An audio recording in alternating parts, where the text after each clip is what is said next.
প্রিয় ভাইয়েরা, দেখতে দেখতে আমাদের হায়াতের জিন্দেগি থেকে আরও একটি বছর শেষ হয়ে গেল।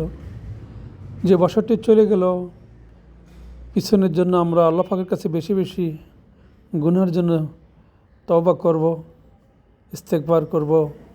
আর সামনে যে বছরটি আমাদের সামনে আসতেছে, সেই বছরে আমরা ঢোল বাদ্য না পিটিয়ে, আতশবাজি না ফুটিয়ে নামাজের মাধ্যমে আল্লাহ পাকের সাহায্য চাবো।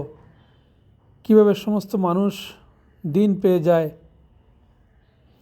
কীভাবে সমস্ত মানুষ দিনদার মুত্তাকিন আল্লাহওয়ালা হয়ে যায়, এই দাওয়াত সারা পৃথিবীর সমস্ত কাঁচা পাকা ঘরে পৌঁছে দেওয়া আপনার আমার সবার উপরে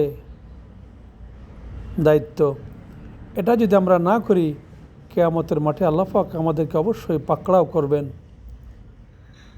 আর আখিরাতের সামানা দুনিয়া থেকেই বানাইতে হবে। আখিরাতে যে বানানোর কোনো সুযোগ নেই।